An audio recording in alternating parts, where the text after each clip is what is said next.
Hi ಎಲ್ಲರಿಗೂ ಹೊಸ ವರ್ಷದ ಹಾರ್ದಿಕ ಶುಭಾಶಯಗಳು. ಈ ಒಂದು ಹೊಸ ವರ್ಷಕ್ಕೆ ಹೊಸ ರೆಸಿಪಿನ ನಿಮ್ಮ ಹತ್ರ ಹಂಚ್ಕೊಳ್ತಾ ಇದ್ದೀನಿ. ಬನ್ನಿ, ಹಾಗಲಕಾಯಿ ಬಜ್ಜಿ ಅಂತನಾದರೂ ಹೇಳ್ಬೋದು, ಹಾಗಲಕಾಯಿ ಫ್ರೈ ಅಂತನಾದರೂ ಹೇಳ್ಬೋದು. ಅದನ್ನು ಹೇಗೆ ಮಾಡೋದು ಅಂತ ಹೇಳಿ ನೋಡ್ಕೊಂಬರೋಣ ಬನ್ನಿ. ಮೊದಲಿಗೆ ಹಾಗಲಕಾಯಿಯನ್ನು ರೌಂಡಾಗಿ ಕಟ್ ಮಾಡ್ಕೊಳ್ಳಿ.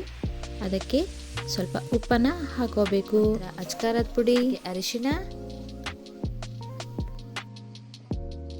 ಧನಿಯಾ ಪುಡಿ, ಗರಂ ಮಸಾಲ, ಅರ್ಧದಷ್ಟು ನಿಂಬೆ ರಸ, ನಂತರ ಅಕ್ಕಿ ಹಿಟ್ಟು 2 ಸ್ಪೂನ್, ಕಡಲೆ ಹಿಟ್ಟು 2 ಸ್ಪೂನ್. ಈಗ ಎಲ್ಲವನ್ನು ಚೆನ್ನಾಗಿ ಮಿಕ್ಸ್ ಮಾಡ್ಕೋಬೇಕು. ಹಾಗಲಕಾಯಿಗೆ ಯಾವುದೇ ರೀತಿ ನೀರನ್ನು ಹಾಕದೆ ಹಾಗೆ ಮಿಕ್ಸ್ ಮಾಡ್ಕೊಳ್ಬೇಕು. ಈ ಹಾಗಲಕಾಯಿ ಕಹಿ ಕಡಿಮೆ ಆಗಬೇಕಂದ್ರೆ ರಾತ್ರಿನೇ ಹಾಗಲಕಾಯಿನ ಕಟ್ ಮಾಡಿಕೊಂಡು ಅದಕ್ಕೆ ಉಪ್ಪು ಹಾಕಿ ಬಿಡೋದ್ರಿಂದ ಕಹಿ ಕಡಿಮೆ ಆಗುತ್ತೆ. ನೋಡಿ, ಈಗ ಬಾಣಲೆ ಕಾದಿದೆ. ಈಗ ಇದಕ್ಕೆ ಹಾಗಲಕಾಯಿನ ಹಾಕ್ತಾ ಇದ್ದೀನಿ. ಇದನ್ನು ಡೀಪ್ ಫ್ರೈ ಆದರೂ ಮಾಡ್ಕೊಳ್ಬಹುದು ಅಥವಾ ಶಾಲೋ ಫ್ರೈ ಆದರೂ ಮಾಡ್ಕೊಳ್ಬಹುದು.